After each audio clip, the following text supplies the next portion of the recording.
नमस्कार। एक सवाल जो शायद हम सबके मन में कभी न कभी आता है कि ये जो ब्रह्मांड है, क्या ये हमेशा हमेशा के लिए चलता रहता है या फिर इसका कोई किनारा है?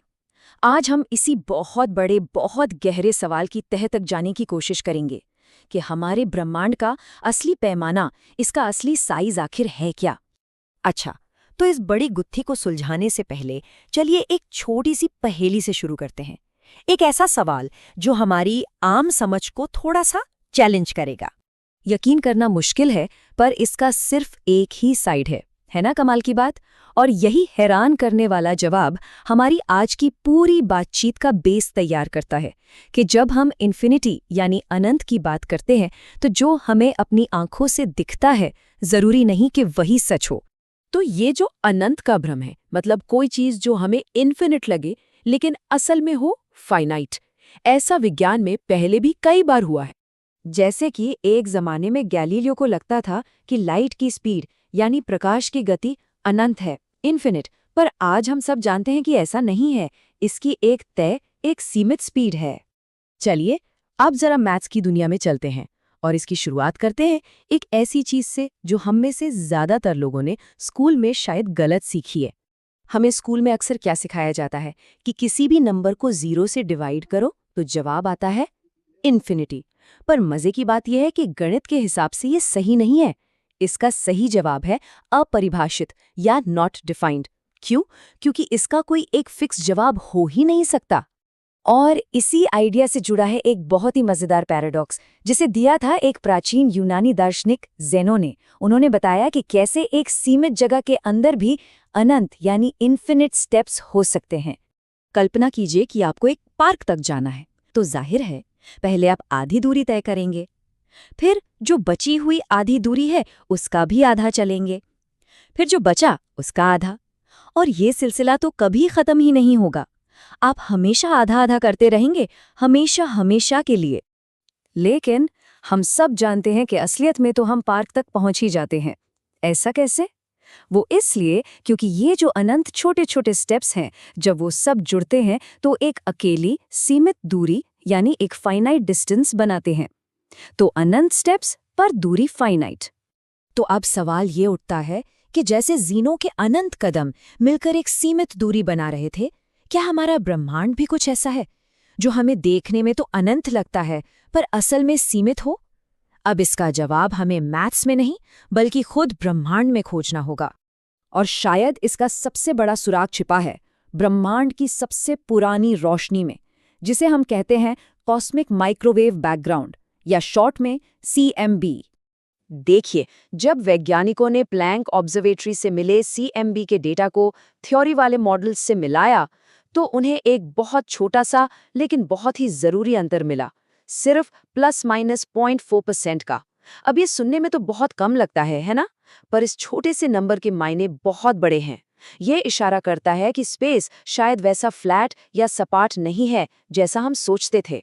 अगर ब्रह्मांड पूरी तरह से सपाट होता, मतलब एक कागज के पन्ने की तरह सीधा, तो वो यकीनन अनंत होता, वो हमेशा के लिए फैलता चला जाता। लेकिन अगर वो सपाट न होकर एक गेंद की तरह गोल हो, एक स्फीयर की तरह, तब वो सीमित होगा, फाइनाइट। मतलब अगर कोई एक सीधी लाइन में चलता जाए तो घूमकर वापस वहीं आ जाएगा जहां से शुरू किया था। और एक और संभावना है डोनट के आकार की, जिसे हम टोरस कहते हैं, वो भी सीमित ही होगा। और याद है वो 0.4% का छोटा सा अंतर? बस वही डेटा इस तरफ इशारा कर रहा है कि हमारा ब्रह्मांड शायद फ्लैट नहीं बल्कि इन दोनों में से किसी एक जैसा है, यानी एक बंद सीमित ब्रह्मांड। ठीक है, तो ये एक नई बात सामने आती है। पर एक और सवाल है, क्या ऐसा हो सकता है कि ब्रह्मांड है तो फाइनाइट, पर वो इतना ज्यादा बड़ा है कि हमें वो अनंत जैसा ही लगता है? इस बात को समझने के लिए जरा इन नंबर्स को देखिए।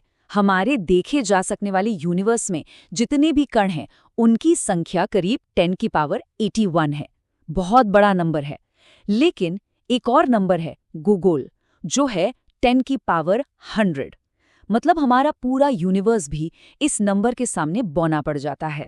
और सुनिए, रेयो नंबर जैसी तो ऐसी भी सीमित संख्याएं हैं जो इतनी विशाल हैं कि अगर उन्हें लिखने की कोशिश की जाए तो उससे पैदा हुई गर्मी ही पूरे ब्रह्मांड को तबाह कर सकती है। तो ये सब हमें सोचने पर मजबूर करता है।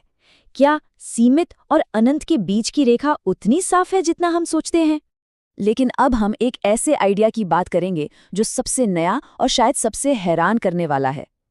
कुछ आधुनिक सिद्धांत कहते हैं कि ये पूरी बहस सिर्फ आकार या साइज की नहीं है, बल्कि ये हमारी असलियत, हमारी रियलिटी के बेसिक नेचर से जुड़ी है। सदियों से दो बड़े विचार आपस में टकराते रहे हैं। एक है न्यूटन का निरपेक्षतावाद, जो कहता है कि स्पेस और टाइम एक स्टेज की तरह है जो हमेशा से है और फिक्स्ड है। और दूसरा है लाइबनिज और आइंस्टाइन का संबंधवाद, जो कहता है कि नहीं, स्पेस और टाइम खुद कोई चीज नहीं है, बल्कि वो चीजों और घटनाओं के बीच के रिश्तों से पैदा होते हैं। अब एक नई थ्योरी है जिसे इमर्जेंस थ्योरी कहते हैं, वो दूसरे वाले विचार यानी संबंधवाद के साथ है। और ये थ्योरी एक कमाल की बात कहती है। ये कहती है कि ये जो हमारी 3D दुनिया है, जिसे हम छू सकते हैं, देख सकते हैं, वो असल में एक ज्यादा कॉम्प्लेक्स 8 डायमेंशनल क्रिस्टल की बस एक परछाई, एक प्रोजेक्शन है। और ये सिर्फ कोई हवाई बात नहीं है। क्वांटम एंटेंगलमेंट पर हुए नोबेल प्राइज विनिंग एक्सपेरिमेंट्स भी इसकी तरफ इशारा करते हैं। इस थियोरी का सार ये है कि असलियत यानी रियलिटी असल में इन्फॉर्मेशन यानी सूचना से बनी है, और किसी भी सूचना का कोई मतलब तभी होता है जब उसे समझने वाला कोई हो, मतलब एक सचेत ऑब्जर्वर, एक कॉन्शियस ऑब्जर्वर। तो इसका मतलब ये हुआ कि चेतना यानी कॉन्शियसनेस रियलिटी को बनाने में एक अहम भूमिका निभाती है।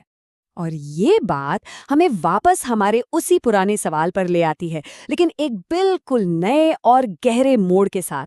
अगर हमारा ये ब्रह्मांड हमारी चेतना से पैदा हुआ एक प्रोजेक्शन है, एक तरह की परछाई है, तो क्या इसका मतलब ये नहीं कि इसे परिभाषा के हिसाब से सीमित यानी फाइनाइट ही होना पड़ेगा?